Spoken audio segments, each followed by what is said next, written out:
Assalamualaikum dan selamat pagi. Cikgu akan terangkan macam mana cara menjawab soalan nombor 2 ni. Okey, kalau kamu tengok soalan nombor 2 ni, aliran air berterusannya kita anggap aliran air berterusan. Jadi bila aliran air berterusan tiada ditutup, jadi aliran air laju air mana paling laju adalah yang sempit. Jadi ini Q ni dia sangat laju. Maksudnya lajunya tinggi ya. Ini laju, mula-mula masuk air dia sederhana laju. Okey, that's why lah bila sederhana laju sempat lagi air tu naik sikit kan. Sangat laju tak sempat air tu naik. Kalau laju okeylah dia in between. Bila laju ni tak sempat juga naik sangat kan. Jadi apabila sangat laju, tekanan dia akan sangat rendah. Bila kurang laju dia tekanannya sangat tinggi. Itu ingatnya kelas. Jadi pemerhatian apa yang kamu tengok, apa yang kamu boleh perhatikan adalah aras air. Itu dulu kamu nampak aras air pada titik Y sangat rendah berbanding lain. Berbanding, kena compare ya, kena bandingkan berbanding titik kita ambil titik lah kan, titik X dan Z. Okey. Okey, inference ni kenapa jadi begitu? Kenapa aras air Q paling rendah kelas? Satu, kerana lajunya kan, lajunya tinggi. Bila laju tinggi menghasilkan tekanan yang rendah. Itulah menghasilkan tekanan rendah. Lupa pula cukup. Kerana pada titik, mesti ada kerana pada titik Y. Kerana pada Y lah kan, laju tinggi menghasilkan tekanan rendah. Okey. Sekarang apakah pemboleh ubah yang diubah-ubah?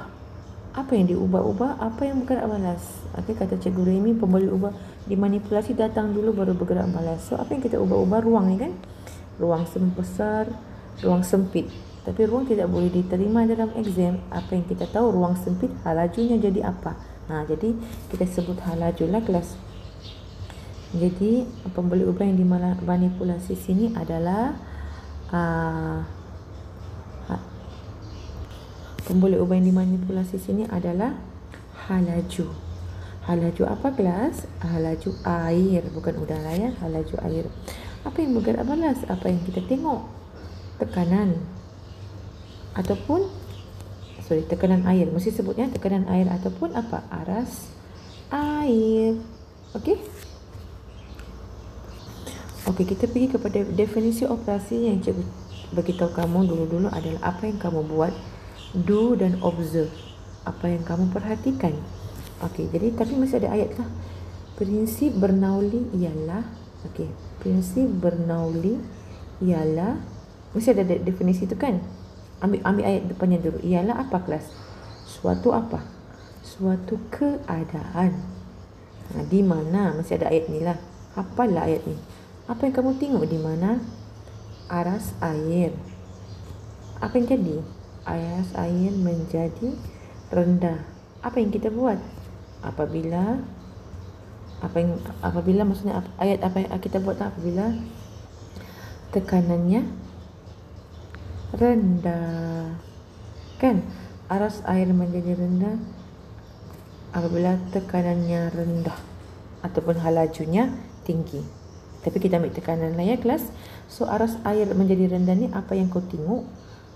Apa yang kita buat? Tekanan jadi rendah. Okey. Okey, soalan pertama ni agak susah sedikit. Sebab apa? Dia tidak pakai air kelas. Dia pakai udara. Aliran udara, laju udara. Tapi ada air di dalamnya. Macam mana tu ya? Kalau kita tengok tu ada pula buka paip. Jadi dia memang tuang siap-siap isi padu air tertentu. Dia masukkan dalam satu balang yang berisi udara. Boleh faham kan? Jadi sama juga konsepnya ya. Yang mana sempit itu punya tekanan rendah. Sebab laju udara tinggi. Itu sama juga konsepnya kelas. Jadi apa yang kamu tengok? Tulis apa yang kita tengok. Aras air pada Y lebih tinggi berbanding lebih tinggi daripada X dan Z. Okey. Jadi kita boleh bayangkan bahkan kalau dikes terbalik ni, dia akan terbaliklah, Y yang lebih rendah. Tapi oleh kerana udara di atas, kan biasanya kan air atau udara di bahagian bawah, ini udara di bahagian atas, jadi air tak payah penat-penat bah, tak payah penat push dirinya, sebab dia akan ternaik sendiri kan, sebab dia memang ada di situ. Jadi kenapa jadi begitu kelas? Sebab sama juga ya konsepnya, kerana pada titik Q halaju sempitkan tu, kamu nampak halajunya tinggi. Halaju apa? Kena lupa cikgu. Halaju udaranya tinggi, maka tekanannya masih beritahulah, kerana pada titik Q halaju tinggi maka tekanannya rendah. Cuma bezanya airnya pula yang paling tinggi kan, yang dia boleh naik. Sebab apa kelas? Airnya tu memang dibekalkan dari bawah, jadi dia tak payah penat-penat push dirinya. Jadi dia ruang sempit kan, jadi airnya paling banyak lah naik atas macam tu. Dia terbalik sedikit dengan air yang di bahagian bawah.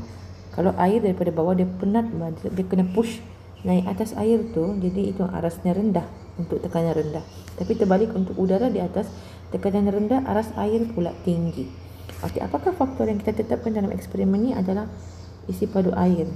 Sebab kita kasih masuk awal-awalnya isi padunya sama kan, dia kasih masuk awal-awal sama tapi berbeza ketinggian akibat luas tu lah. Apa faktor yang diubah-ubah adalah ruang sempit, ruang ni kan, ruang ni apa ni, ruang udara. Ruang udara akan menghasilkan halaju udara.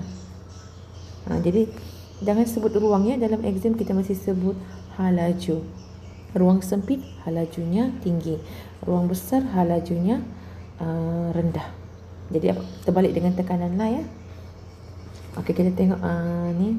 Okey, prinsip Bernoulli of course lah. Ini kapal terbang pun mengamalkan prinsip Bernoulli ya, tapi dia aliran udara. Ini pun prinsip Bernoulli, aliran udara. Okey, mari kita tengok kapal terbang. Bila saya dapat kapal terbang, bentuk kapal terbang itu adalah apa? Mesti sebut aerofoil. A-E-R-O-F-O-I-L, aerofoil. Okey, lepas tu terus hafal. Bahagian atas aliran udara, halaju tinggi, laju sangat, jadi halajunya tinggi, tapi tekanannya rendah. Okey, tapi bahagian bawah kapal terbang alamak perlahan.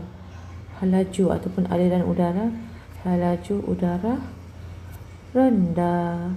Tak laju kan dia, tapi tekanannya tinggi. Tapi mau buat tapi bang, tak payahlah tu tapi tekanannya tinggi. Terbalik kan kelas? Kalau tinggi sini rendah, kalau rendah sini tinggi. Okey, halaju udara rendah tapi tekanan tinggi, itu yang menghasilkan daya angkat ke atas.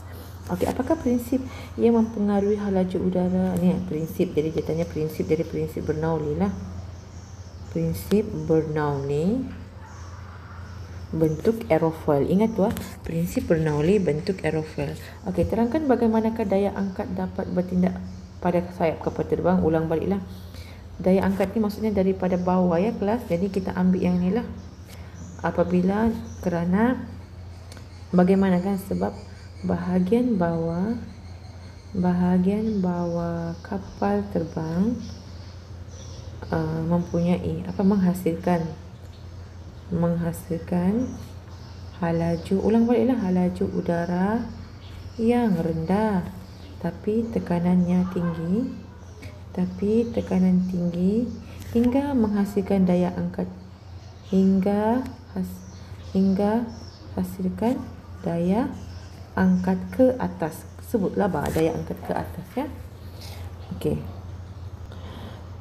Okey, jadi faham ya kelas bagaimana daya angkat bertindak akibat daripada bahagian bawah kapal terbang menghasilkan halaju yang rendah tapi tekanan yang tinggi hingga menghasilkan daya angkat ke atas. Okey, sekarang bentuk apakah yang mana bentuk aerofoil? Ini adalah bentuk kapal terbang, kapal laut kelas. Ini kapal laut ya. Yang B ni kapal laut dalam prinsip Archimedes. Ini Bernoulli. Aerofoil. Okey. So bentuk apa? Bentuk A lah. Dia tanyakan bentuk apa? Bentuk A. Simple je jawapannya. Okey, dengan menggunakan prinsip Bernoulli, terangkan bagaimana bentuk sayap kapal terbang berlepas dan mendarat. Ini cikgu tak pasti sikit jawapannya. Kalau cikgu ulang cek balik. Bahagian atas, bahagian bawah. Kalau cikgu lah, tapi cikgu confirmkan dulu balik lah untuk skema yang D2 ni. Okey kelas.